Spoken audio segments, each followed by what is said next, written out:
Welcome back to the deep dive. You sent us the articles, the research, the notes, and our mission is, well, it's pretty simple. We dive into that stack and pull out the knowledge you need fast. And today we're tackling something that causes more anxiety for people than a quarterly earnings report: small talk. Oh, that anxiety is definitely widespread. I mean, for so many of you, especially if you're gearing up for a high-stakes meeting or maybe you're navigating a professional space in a non-native language, small talk just feels like this awkward tax you have to pay right before the real work can even begin. You see it as just filler. And that's it. That's the crucial first step from our sources. We are immediately tearing down that idea that small talk is just filler. It's described here not as an obstacle, but as the essential strategic gateway. Absolutely. The sources actually claim that if you can effectively navigate those first 5 minutes of casual conversation, you cut the time it takes to establish professional trust by nearly 40%. Wow, 40%. Yeah. That's huge. It is. It's the intro that opens the door to deeper relationships, to massive professional opportunities. So if you skip the small talk, you're literally skipping the introduction to your next major connection. And here's the part that I think is a huge relief for so many people listening. When you worry about this, especially if you're operating in a second or third language, the fear immediately goes to grammar. Flawless vocabulary, perfect tense conjugation, trying not to make a mistake. Right. But the sources are so clear on this point. The secret to succeeding in these casual conversations is not perfect grammar. It's not even about having complex vocabulary. No. The core insight we pulled is that success is built entirely on confidence and curiosity. The person who shows genuine curiosity about the other person, they always win. It doesn't matter if they have a heavy accent or occasionally misuse a preposition. They're focused on the connection. Not the mechanics. Exactly. Not the mechanics. And we know you're here for quick, actionable strategies. So our deep dive today is all about 4 key, repeatable techniques. These are designed to help you reframe small talk from this uncomfortable performance into a dynamic skill you can actually master. And we're starting with the foundation, a mental map to make sure you never, ever run out of things to say. I love that idea, a mental map. Because that panic, it really sets in when your brain just goes blank, right? You're standing there, you've done the handshake, and then that silence. So having 4 universally safe topics on speed dial is priceless.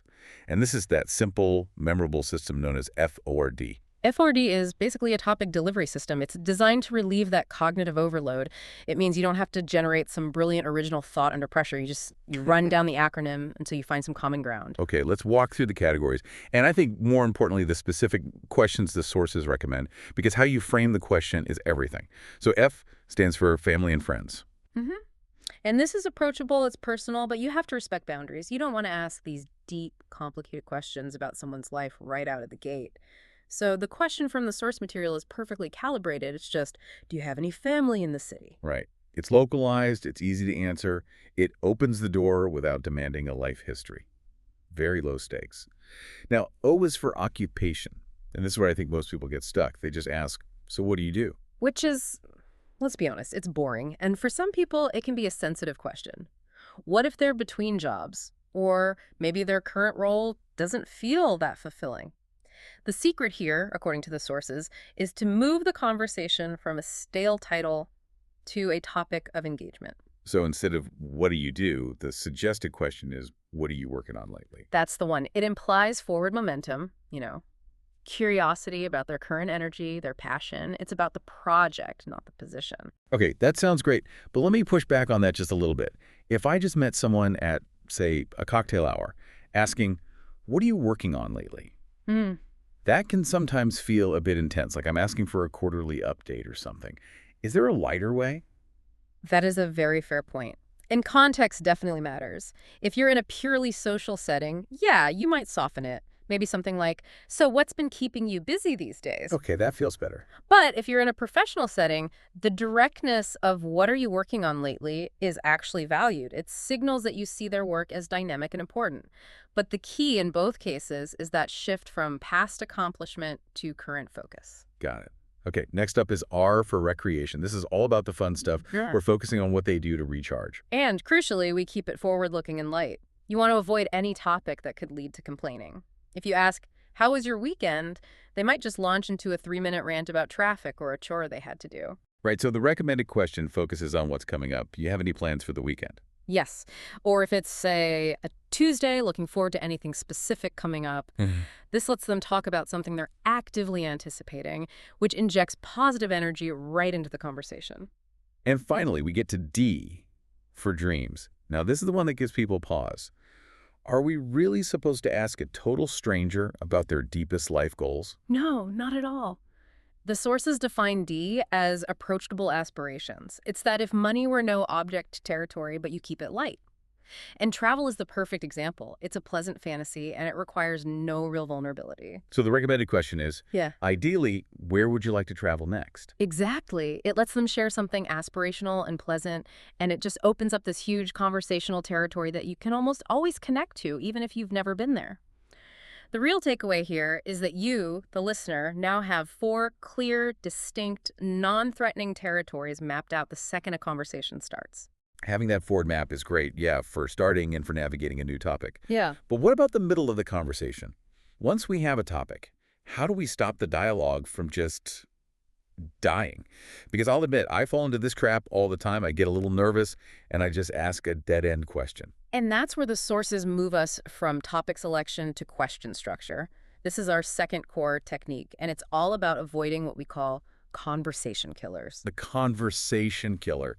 The question that only allows for a one-word answer. Yes, no, fine. It's brutal because the conversational burden instantly snaps right back to you. It forces you to think of the next thing, and that's usually when the panic sets in. Exactly. We have to literally train ourselves out of seeking confirmation and move towards seeking a narrative.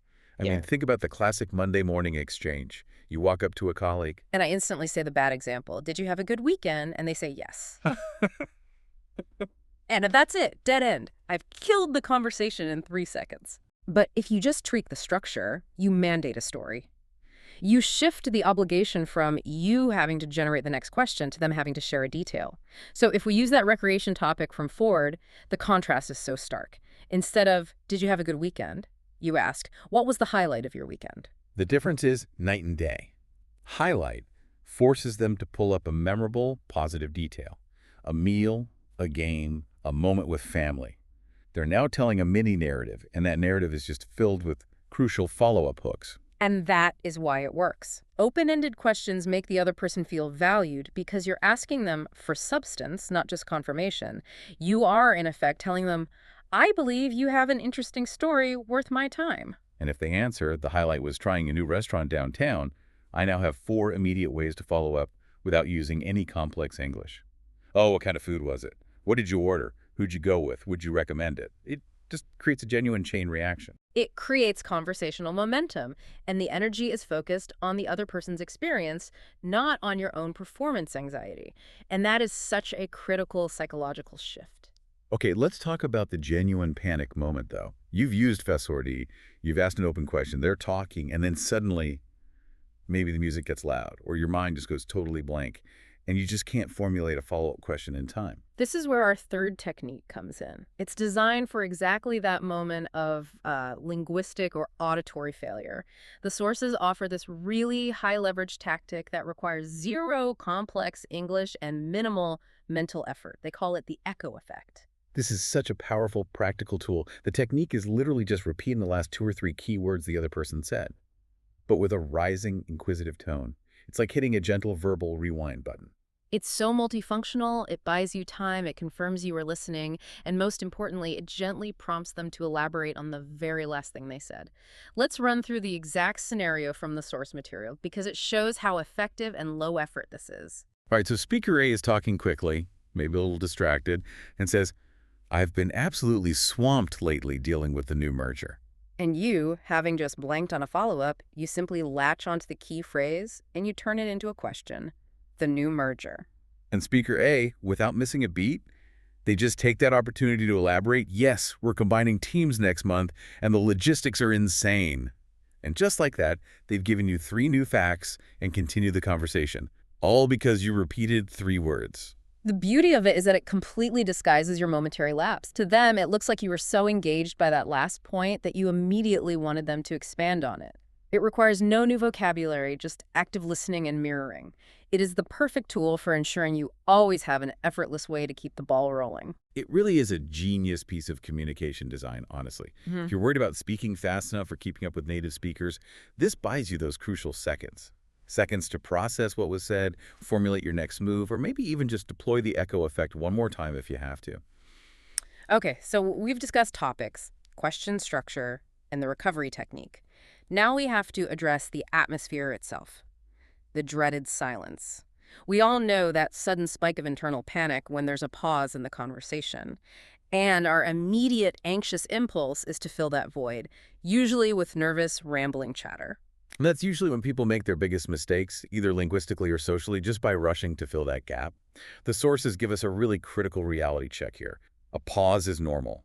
Natural, dynamic conversation is filled with brief pauses. Yeah, the difference between a conversation feeling awkward and feeling considered is how you manage those pauses. Think about the most confident communicators, they don't rush. They let thoughts land. They sort of own the silence. They absolutely do. The key takeaway is that true conversational confidence is being comfortable with the space between the words. If you panic, you signal that you're anxious. If you can remain calm, you signal that you're processing and thoughtful. So the actionable advice here is to use the silence constructively. Don't fight the pause, use it. Use it as your personal remote control. Instead of letting your mind spiral into anxiety about your grammar, you basically hit the pause button and you take control of the timing. And we can attach a physical action to that mental shift. The sources suggest two simple physical techniques. First, take a sip of your water or coffee. It's a universally acceptable, neutral action. Second, just maintain a light smile. It's an anchor. Taking a sip or smiling uses up that brief second of silence, while at the same time projecting calm and engagement. You're using that moment to process what they just said, or to intentionally circle back to your F.O.R.D mental map for the next topic, instead of just reacting anxiously. It shifts the dynamic entirely. Instead of rushing to say something, anything at all, you're saying, I am contemplative about what you just said, and I'm choosing my next move intentionally. It elevates your presence immediately. So let's synthesize these 4 high-leverage techniques then. Yeah. You now have the F.O.R.D mental map to generate a topic. You have the structure of open-ended questions to get a story. You have the echo effect to manage that momentary panic and keep things flowing. And critically, you have the confidence and the tools to master the silence. And if we bring all of this back to the core mission, turning that awkward small talk into a gateway for opportunity, we have to reiterate the ultimate purpose of this whole exercise, according to the sources. Which is? The goal of successful small talk is not to impress the other person. It's not to demonstrate your linguistic mastery. The goal is simple, but it's transformative. The goal is to make the other person feel interesting. That is the core shift. Yeah. If you are focusing all of your attention, all of your curiosity and energy on making them the star of the show, on finding them interesting and making them talk, you immediately stop focusing internally.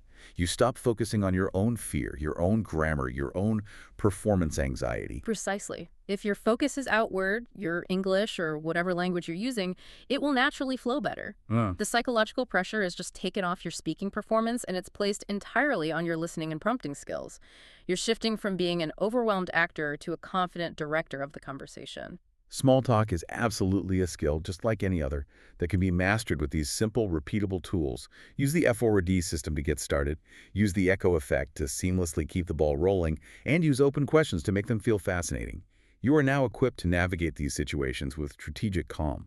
And if small talk is the essential gateway to deeper relationships and professional success, as the sources claim, then we have to think about how we allocate our most valuable resource, our energy. So if the entire exercise is about making the other person feel interesting, we'll leave you with this final provocative thought to mull over. How much of your daily communication is focused on being interesting versus being genuinely interested? Food for thought indeed. Yeah. We'll catch you next time for another deep dive.